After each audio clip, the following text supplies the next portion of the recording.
নীরবতা। এই পৃথিবীর যে কোনো সমস্যার সব থেকে সহজ সমাধান চুপ থাকা। তাই পরিস্থিতি যেমনই হোক না কেন, চুপ থাকার চেষ্টা করো। দেখবে তোমার কথার গুরুত্ব বেড়ে গিয়েছে এবং মানুষের সামনে তোমার মর্যাদা বেড়ে গিয়েছে। একটা কথা সব সময় মনে রেখো, চিৎকার করে কখনো সমস্ত প্রশ্নের উত্তর দেওয়া যায় না। চিৎকার করে কখনো মানুষের মন জয় করা যায় না। তাই চুপ থাকতে শেখো। চুপ থাকা ভালো। তুমি কি চাও এই পৃথিবীর প্রত্যেকটা মানুষের কাছে প্রিয় হতে? তাহলে চুপ থাকতে শিখে নাও, কম কথা বলতে শিখে নাও। তবে আমি এটা জানি যে এই পৃথিবীর প্রত্যেকটা মানুষের কাছে প্রিয় হওয়া সম্ভব নয়। এই পৃথিবীর প্রত্যেকটা মানুষের মন জয় করা সম্ভব নয়। কিন্তু যদি তুমি চুপ থাকতে পারো, তুমি যদি নীরব থাকতে পারো, যদি তুমি কম কথা বলো, তখন দেখবে এই পৃথিবীর মানুষ তোমাকে ভালোবাসতে শুরু করে দিয়েছে। আর তুমি যদি চাও তোমার জীবনে সমস্যার মাত্রা কম থাকুক, আর তুমি যদি চাও জীবনটা জটিল না হয়ে সহজ হোক, তাহলে চুপ থাকতে শিখে নাও। কম কথা বলার অভ্যাস করো। তার কারণ সায়েন্স বলে যে কোনো কাজ নাকি 21 দিন করলে সেটা অভ্যাসে পরিণত হয়। তাই তুমি যদি 21 দিন কম কথা বলার অভ্যাস করো, তাহলে সেটা অভ্যাসে পরিণত হয়। তাই 21 দিন কম কথা বলার ট্রাই করো এবং চেষ্টা করো। আপনি একটা বিষয় খেয়াল করে দেখেছেন নাকি জানি না, যে কোনো ঝামেলার তর্কের ক্ষেত্রে যখন একজন চুপ হয়ে যায়, তখন কিন্তু দ্বিতীয়জন চুপ থাকার জন্য বাধ্য হয়ে যায়। তাই তুমি যদি চাও যে কোনো ঝামেলা তর্কের ক্ষেত্রে এবং লড়াইয়ের ক্ষেত্রে যদি তুমি অন্য একজনকে চুপ থাকতে বাধ্য করতে চাও, তাহলে আগে নিজেকে চুপ থাকার চেষ্টা করো। দেখবে নিজে চুপ থাকলে আরেকজন এমনিতেই চুপ থাকতে বাধ্য হবে।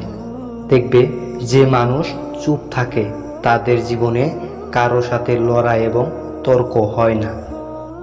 প্রিয় ভাই আমার, তোমাকে একটা কথা বলি, শোনো। যদি তুমি কারোর দ্বারা অপমানিত হও, তাহলে কখনো প্রতিবাদ করতে যেও না। যদি তুমি কারোর দ্বারা প্রতারিত হও, তাহলে কখনো প্রতিবাদ করো না। মনে রেখো, এই পৃথিবীর সমস্ত প্রতিবাদ মুখের উপর নয়। এই পৃথিবীর সমস্ত প্রতিবাদ ভাষার মাধ্যমে নয়। কিছু কিছু প্রতিবাদ কাজের মাধ্যমে প্রকাশ করতে হয়। তাই তুমি যদি সবার কাছে ভালো মানুষ হতে চাও, তাহলে মেহনত করো এবং কর্মের উপরে মেহনত করো। তবে চুপ থেকে মেহনত করো। মেহনত যত গোপন হয়, ঠিক ততটাই যেন সফলতা সকলের মধ্যে একটা জিজ্ঞাসার চিহ্ন তৈরি করে। নিজেকে এমন পর্যায়ে নিয়ে যাওয়ার চেষ্টা করো, নিজের প্রতি এতটা সময় ব্যয় করো যে যাতে কাউকে কোনো প্রশ্নের উত্তর না দিতে হয়, কোনো বিশ্বাসঘাতককে বোঝাতে না হয়। এই পৃথিবীর প্রত্যেকটা মানুষ যাতে বুঝে যায় তুমি একটা সঠিক মানুষ। আর হ্যাঁ, যদি তুমি মানুষকে চমকাতে চাও, যদি তুমি অন্য মানুষের মনে তোমার যত ভুল ধারণা এবং নেগেটিভ চিন্তা আছে সেটা যদি সরাতে চাও, তাহলে নীরব থাকার চেষ্টা করো, কম কথা বলার চেষ্টা করো। তোমার নিজের জায়গাটা কিন্তু নিজেকে তৈরি করে নিতে হবে। স্বার্থের এই পৃথিবীতে কেউ কিন্তু তোমার জন্য 1 ইঞ্চি জমি পর্যন্ত ছাড়বে না। কেউ তোমাকে জায়গা করে দেবে না।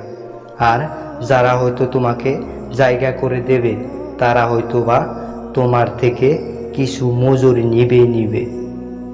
তোমার কি মনে হয় এই পৃথিবীর প্রত্যেকটা মানুষ যারা তোমাকে নিয়ে নেগেটিভ ধারণা রাখে, তাদেরকে ধরে ধরে কি বোঝানো সম্ভব যে তুমি সঠিক? না, এটা কখনোই সম্ভব না।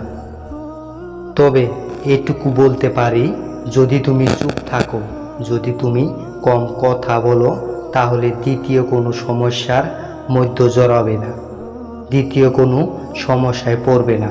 সুতরাং চুপ থাকার চেষ্টা করো। পরিস্থিতি যেমনই হোক না কেন কম কথা বলার চেষ্টা করো। বাস্তব জীবনে খেয়াল করে দেখবে, যারা মানুষকে অতিরিক্ত গুরুত্ব দেয়, যারা বিনা প্রয়োজনে মানুষের সাথে মিশে যায়, তাদেরকে সবাই লাগিয়ে দেয়। তাদেরকে অন্যরা ভাবে এর তো আছে। কিন্তু যারা কম কথা বলে, যারা একটু অপ্রয়োজনীয় কথা কম বলে, কেন জানি না মানুষ তাদেরকে গুরুত্ব একটু বেশি দেয়।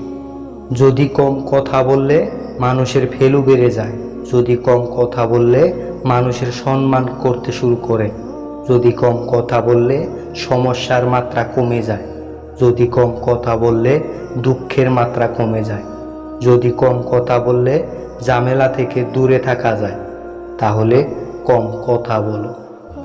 আর যদি কথা বলতে হয় তাহলে তার সাথে বলো যে তোমার জীবনের পরিবর্তনের ক্ষমতা রাখে, যিনি চাইলে তোমার সমস্ত কিছু দিতে পারে, যিনি চাইলে তোমার সমস্ত সমস্যার সমাধান করতে পারে।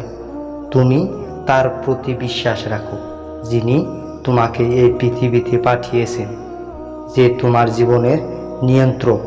আর তার সাথে কথা বলো, তার সাথে চিৎকার করো, তার সাথে অনুরোধ করো, যাতে তোমার জীবনটাকে সুন্দরভাবে গড়ে তুলে দেয়।